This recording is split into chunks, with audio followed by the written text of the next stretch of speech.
ರಾಜ್ಯ ಕಮಲ ಪಾಳಯದಲ್ಲಿ ರಾಜ್ಯಾಧ್ಯಕ್ಷರ ರಗಳೆ ಶುರುವಾಗಿದೆ. ಬಿಜೆಪಿಯಲ್ಲಿ ನಿಲ್ಲದ ರಾಜ್ಯಾಧ್ಯಕ್ಷರ ಸ್ಥಾನದ ಕದನ.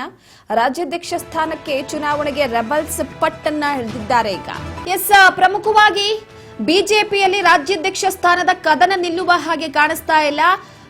ರಾಜ್ಯಾಧ್ಯಕ್ಷ ಸ್ಥಾನಕ್ಕೆ ಚುನಾವಣೆ ಆಗ್ಲೇಬೇಕು ಅಂತ ಪಟ್ಟನ್ನ ಹಿಡಿದು ಕೂತಿದ್ದಾರೆ. ಹೈಕಮಾಂಡ್ ಮೇಲೆ ಬಿಜೆಪಿ ತಟಸ್ಥವಾಗಿರುವಂತದ್ದು.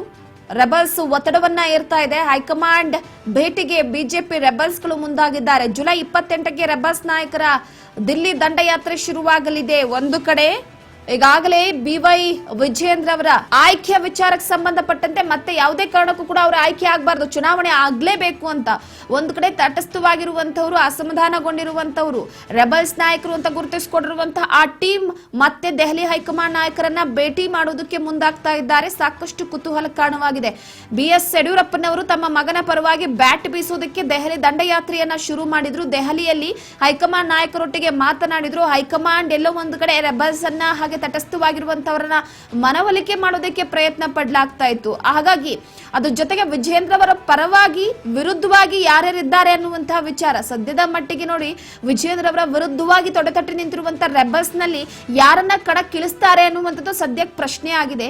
ಎಲ್ಲವೂ ಕೂಡ ಯಾವ ರೀತಿಯಾಗಿದೆ ಅಂತಂದ್ರೆ ಈಗಾಗಲೇ ರಮೇಶ್ ಜಾರಕಿಹೊಳಿ ಅವರಾಗಿರ್ಬೋದು, ಕುಮಾರ್ ಬಂಗಾರಪ್ಪನವರಾಗಿರ್ಬೋದು, ಅರವಿಂದ್ ಲಿಂಬಾವಳಿ ಆಗಿರ್ಬೋದು, ಅದರ ಜೊತೆಗೆ ಪ್ರತಾಪ್ ಸಿಂಹ ಅವರಾಗಿರ್ಬೋದು, ಸಾಕಷ್ಟು ಜನ ಒಂದು ಟೀಮ್ ಹೈಕಮಾಂಡ್ ನಾಯಕರನ್ನ ಭೇಟಿಯಾಗಿ ಮತ್ತಷ್ಟು ದೂರನ್ನ ಕೊಡ್ಲಿದ್ದಾರೆ.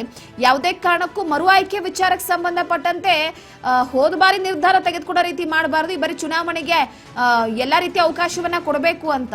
ಸೊ ಆದ್ರೆ BY ವಿಜೇಂದ್ರ ಪರವಾಗಿ ಸಾಕಷ್ಟು ಜನ ಬ್ಯಾಟ್ ಬೀಸ್ತಿದ್ದಾರೆ. ಹಾಗಾಗಿ ಹೈಕಮಾಂಡ್ ನಿರ್ಧಾರ ಬಹಳ ರೀತಿಯಲ್ಲಿ ಕುತೂಹಲವನ್ನ ಕೆಳಿಸಿರುವಂತದ್ದು. ಹಾಗಾಗಿ ರಾಜ್ಯಾಧ್ಯಕ್ಷ ಸ್ಥಾನದ ರಗಳೆ ಬಿಜೆಪಿಯಲ್ಲಿ ಮುಗಿಯುವ ಹಾಗೆ ಕಾಣಿಸ್ತಾ ಇಲ್ಲ.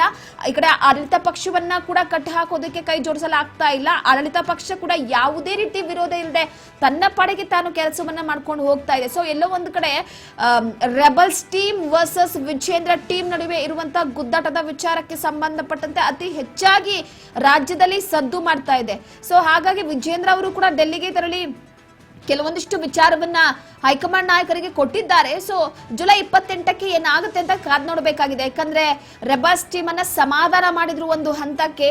ಇಲ್ಲಿವರೆಗೂ ಕೂಡ ರೆಬಲ್ಸ್ ಟೀಮ್ ಕೂಡ ಈ ಆಯ್ಕೆ ವಿಚಾರಕ್ಕೆ ಸಂಬಂಧಪಟ್ಟಂತೆ ಧ್ವನಿ ಎತ್ತಿರ್ಲಿಲ್ಲ. ಈಗ ಮತ್ತೆ ಕೆಲವೊಂದಿಷ್ಟು ಅಸಮಾಧಾನ ಶುರು ಮಾಡಿರುವಂತಹ ಹಿನ್ನೆಲೆಯಲ್ಲಿ ವರಿಷ್ಠರ ಬಳಿ ಭೇಟಿಗಾಗಿ ಅವಕಾಶವನ್ನ ಕೋರಿದೆ ರೆಬಲ್ಸ್ ಬಣ.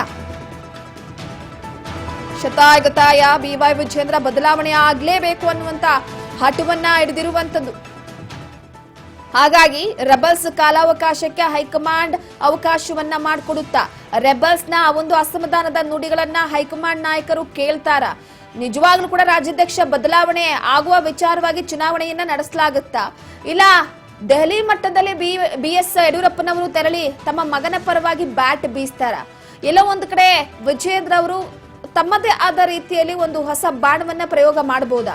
ಅಕಸ್ಮಾತ್ ಮತ್ತೆ ವಿಜೇಂದ್ರ ಅವರೇ ರಾಜ್ಯಾಧ್ಯಕ್ಷರು ಆದ್ರು ಅಂತಂದ್ರೆ, ಈಗಲೇ ಮನೆಯೊಂದು 3 ಬಾಗ್ಲಾಗೋಗ್ಬಿಟ್ಟಿದೆ ಬಿಜೆಪಿ, ಆದ್ರೆ ಮತ್ತೆ ವಿಜೇಂದ್ರ ಅವರೇ ರಾಜ್ಯಾಧ್ಯಕ್ಷರು ಆದ್ರು ಅಂತಂದ್ರೆ ಎಲ್ಲೋ ಒಂದು ಕಡೆ ಅಸಮಾಧಾನದ ಕಟ್ಟೆ ಒಡಿಬಹುದಾ ಅನ್ನುವಂತಹ ಪ್ರಶ್ನೆ ಸದ್ಯಕ್ಕೆ ಕಾಡ್ತಾ ಇದೆ. ಹಾಗಾಗಿ ಪುತ್ರನ ಪರ ಬ್ಯಾಟ್ ಬೀಸೋದಕ್ಕೆ ಅಖಾಡಕ್ಕಿಳಿದು ಶತಾಯಗತಾಯಿ ಪ್ರಯತ್ನವನ್ನ ಮಾಡ್ತಾ ಇರುವಂತ ಯಡಿಯೂರಪ್ಪನವರಿಗೆ ಗೆಲುವಲಿಯುತ್ತ, ಇಲ್ಲ ಬೇಡವೇ ಬೇಡ ರಾಜ್ಯಾಧ್ಯಕ್ಷ ಸ್ಥಾನ ಚುನಾವಣೆ ಮುಖಾಂತರವಾಗಿ ಆಯ್ಕೆ ಆಗ್ಲೇಬೇಕು ಅನ್ನುವ ವಿಚಾರಕ್ಕೆ ಸಂಬಂಧಪಟ್ಟಂತೆ ಹೈಕಮಾಂಡ್ ಅಸ್ತು ಅನ್ನುತ್ತಾ ಕಾದ್ ನೋಡ್ಬೇಕಾಗಿದೆ ಏನಾಗುತ್ತೆ ಅಂತ.